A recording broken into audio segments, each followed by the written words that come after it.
si J. Kabila n'applique pas l'accord de la Saint-Sylvestre, il y aura une transition sans lui, entonne en chœur, le leader de l'UDPS et le président de « Ensemble » depuis Washington.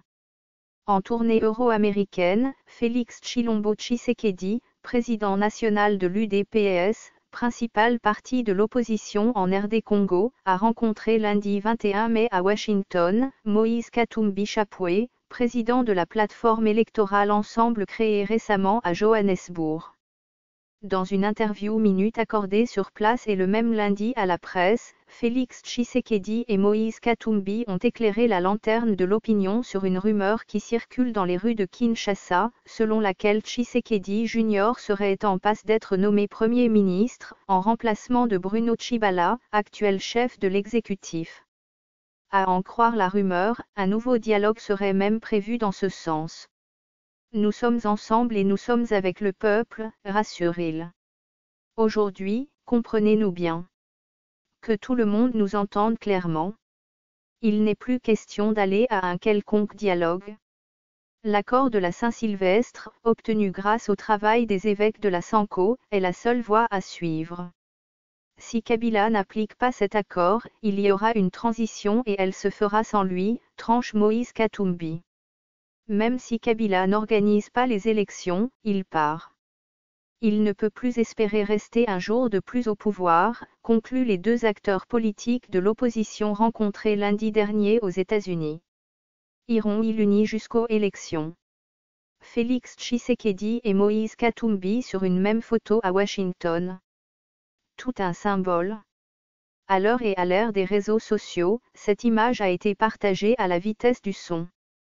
Sur la toile, chaque internaute y est allé de son propre décryptage. Néanmoins, une constance se dégage. Du recoupement de différentes analyses, les auteurs ont vu derrière cette rencontre, un resserrement de l'alliance entre les deux acteurs politiques de l'opposition, candidats à la présidentielle officiellement prévue dans la dernière semaine du mois de décembre prochain. Que Félix Tshisekedi et Moïse Katumbi se rencontrent à Washington, à quelques 2 mois de la date prévue pour le dépôt de candidature pour la présidentielle et les législatives nationales, l'opinion se trouve en droit légitime de se poser certaines questions. Dès lors que les Congolais et même des chancelleries occidentales à Kinshasa savent que les deux acteurs ne cachent plus leurs ambitions pour le pouvoir au plus haut sommet de l'appareil d'État, des analystes avisés préfèrent prendre du recul face à ce qui apparaît désormais comme des évidences. Moïse Katumbi, candidat président de la République. Félix Tshisekedi aussi. Tous deux de l'opposition. Et dire qu'au stade actuel du processus électoral, l'histoire ne dit pas que les deux sont ou seront les seules candidatures de l'opposition à la prochaine élection présidentielle. Sans aucune prétention d'avoir lu, comme dans une boule de cristal, les intentions des autres leaders de la même opposition, plus d'un observateur parie fort qu'après Moïse Katumbi et Félix Tshisekedi, d'autres opposants prennent leur mal en patience. Ils n'attendent plus que le mois de juillet pour se manifester le plus officiellement possible.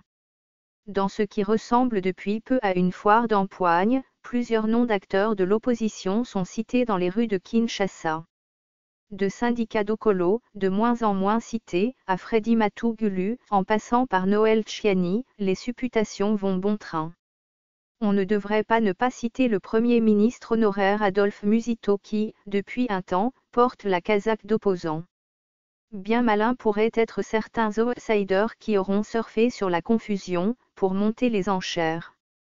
La question qui se pose est celle de savoir jusqu'où irait l'union Katumbi-Fachi. Les deux acteurs iront-ils unis jusqu'aux élections? Trêve de supputation. Toutefois, le mode électoral actuel invite au bon sens. C'est que, comme en 2011, le nouveau prochain chef de l'État sera élu à l'issue d'un scrutin à seul tour et à la majorité simple. Le comble, c'est que ce mode d'élection n'offre aux différents candidats aucune possibilité de se faire des alliances. Une véritable bataille à l'aune du principe de chacun pour soi. Qui s'effacera au profit de l'autre? La question taraude plus d'un esprit moyen.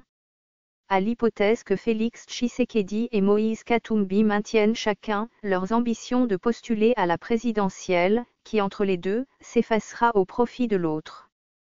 sans conteste, certains y verraient une stratégie électorale et qu'il serait prématuré, au stade actuel des choses, de répondre à l'absolu. Cependant, dans certains milieux de la ville, on hène leur point. Nombreux restent quelque peu sceptiques quant à la chance de voir Fachi et Moïse Katumbi se serrer les coudes jusqu'à la fin du processus électoral en cours. Mauvaise langue.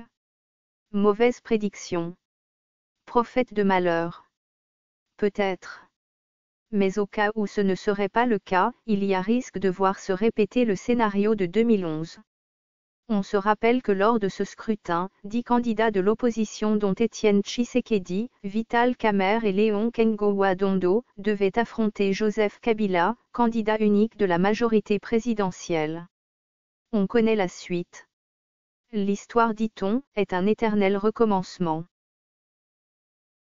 Ce fichier audio a été créé par Panopreter Basic, vous pouvez le télécharger sur www.panopreter.com.